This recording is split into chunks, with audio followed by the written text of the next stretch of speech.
now.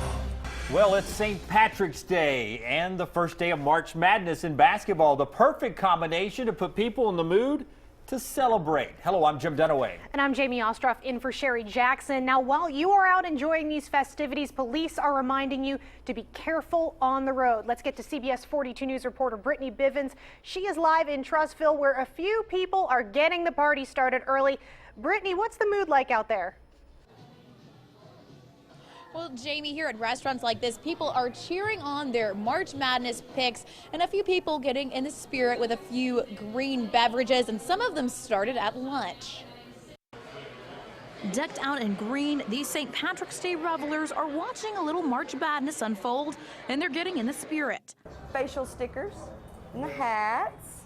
And then I have a blinky necklace this year.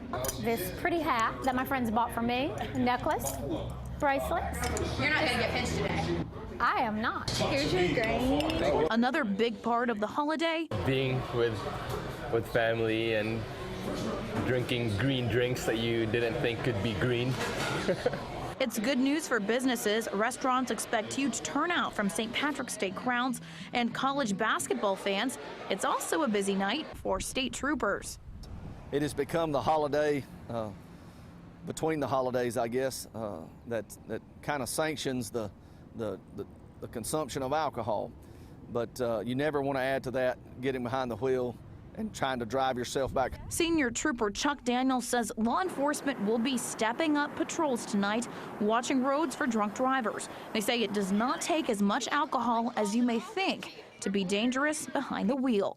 You know, a lot of people think a drunk driver is somebody that's fallen down. Well, that's not the case. And troopers say, of course, you should enjoy the holiday, but do it in a safe, responsible way, and make sure that you make plans to get home before you leave for the night to avoid any potentially dangerous situations. Live in Trussville, Brittany Bivens, CBS 42 News. Good advice there, Brittany. Thank you. And new at 5, changes are in the works for Highway 280 in the Chelsea area. City leaders are voicing concerns about the number of wrecks on that stretch of road, and the State Department of Transportation is responding. CBS 42 News reporter Mike McClanahan is live in Chelsea with the details. Well, Jim, the mayor of Chelsea wants to put a left turn arrow at this intersection behind me here, the intersection of Highway 47 and Highway 280, and he also wants to lower the speed limit on 280 for miles around in both directions. He tells me that a city this size should not have 170 wrecks in just 3 years, and he says AlDOT agrees. Chelsea Mayor Earl Niven tells me AlDOT has agreed to lower the speed limit to 50 miles an hour on Highway 280 from Essex Drive to Chelsea Park Drive, a span of several miles. Right now it's 55 to Walmart, and then it turns to 65. And we have other business areas outside of Walmart where it is 65 miles per hour. And we think that that is too high for the business area of Chelsea. Niven doesn't just think this stretch is too dangerous. He has the numbers to prove it.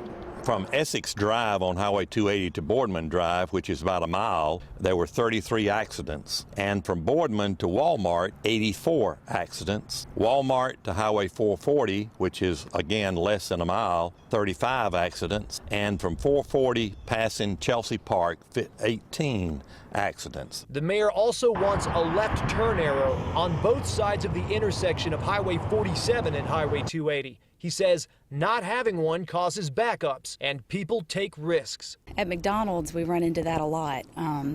You know, people think it's clear and they're trying to see around cars that are stopped, but they don't have good visibility.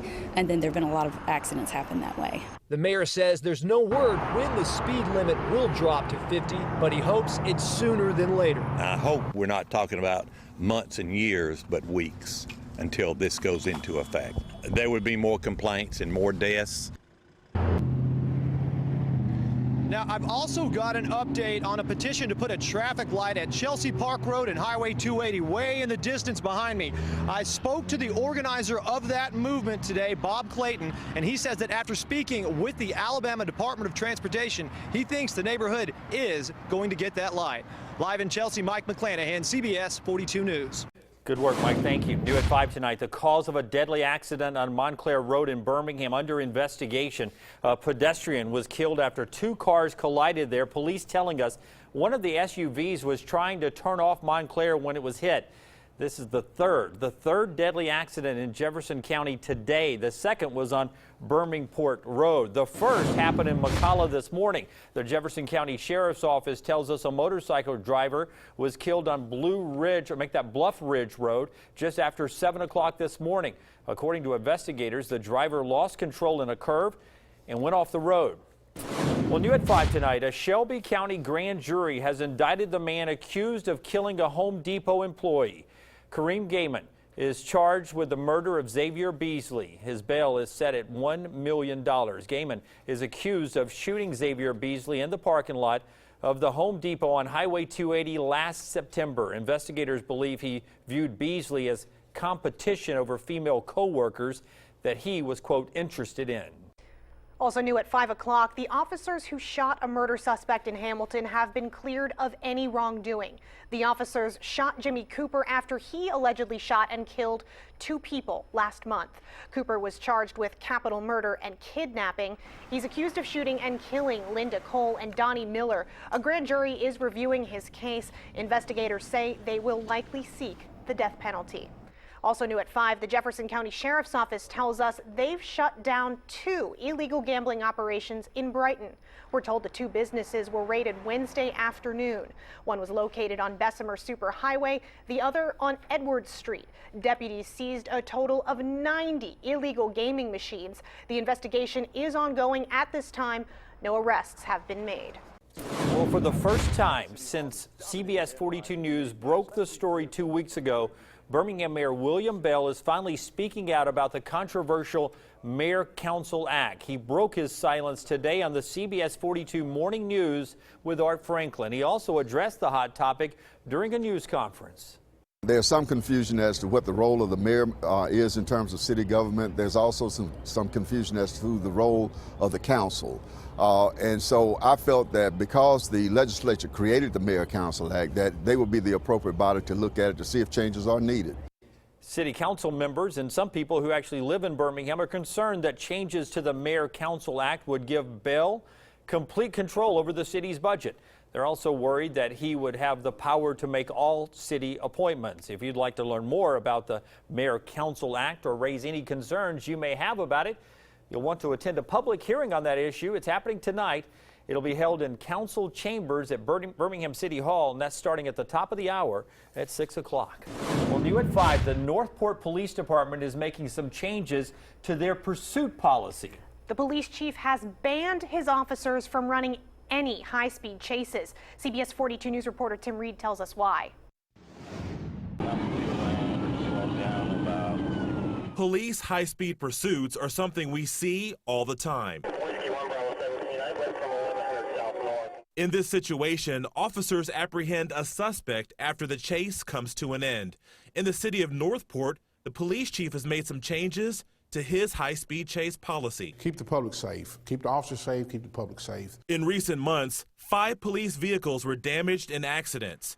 Chief Gerald Burton says there were no serious injuries, but the chief doesn't want to put the public or his officers at risk for unnecessary high-speed chases. The chief says the main change to the policy is for drunk drivers. If officers spot someone driving intoxicated at a high rate of speed, officers can no longer use high-speed chases to pursue that individual. This is in no way going to affect the way we do our jobs or the response time to our calls. This is basically more of a public safety concern. Northport officers are only allowed to go over the speed limit for robberies, burglaries, and home invasions in progress.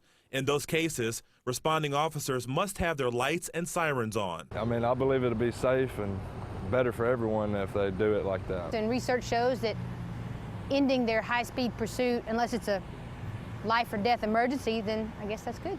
I really don't want the officers out there chasing someone that they actually, in a high-speed chase that they think is actually drunk. In Northport, Tim Reed, CBS 42 News.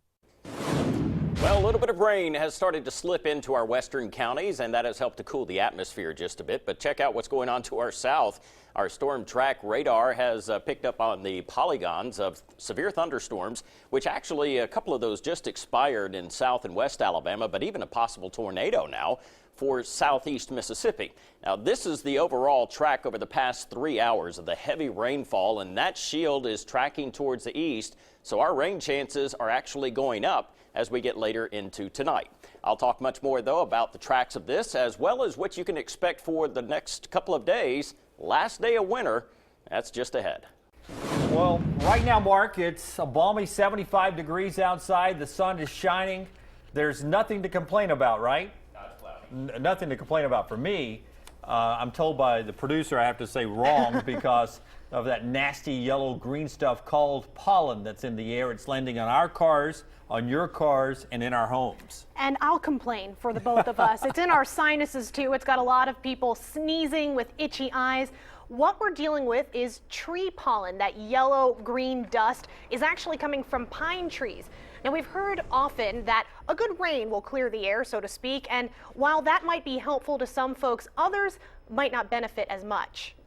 Rain is a mixed blessing for allergy. It will wash the air away of a lot of the pollen that's ambient, that's floating in the air. Some patients happen to be mold allergic, and mold spore formation increases after rainfall. So even after a lot of rain, there is so much pollen in the air this time of year that it doesn't really take long for your symptoms to come back. Now, another thing that's making a lot of people sick in our area is the flu. According to the Alabama Department of Health, there are a significant number of cases in the following counties: Shelby, St. Clair, Coleman, Blount, Etowah, and Cherokee. This is considered a regional flu outbreak. Some stuff happening in Montgomery. If Governor Robert Bentley signs pen to paper, you'll soon be able to take home one of these from your favorite brewery. It's called a growler. I didn't know that until today. This week, the House and Senate passed what's called the growler bill. It allows breweries to sell customers up to 288 ounces of beer. This is a small one. That's about a case, I'm told. They can take it home at that point. There's no word on when or if Governor Bentley will sign the growler bill into law. A proposed gas tax increase to pay for road and bridge construction has cleared its first hurdle in the Alabama legislature. The House Transportation Committee approved the bill today. It now moves to the State House. And the proposal would actually raise the tax by 6 cents per gallon. And we'll let you know how the House vote on that and other things happen right here on WIAT, CBS 42, and online as well at WIAT.com. Jamie? As we mentioned earlier, the NCAA men's college basketball tournament is in full swing, and of course you can watch it right here on CBS 42. Still ahead, we'll tell you how some businesses are benefiting from March Madness. Plus, we'll take you live to Ireland to show you how they are celebrating St. Patrick's Day.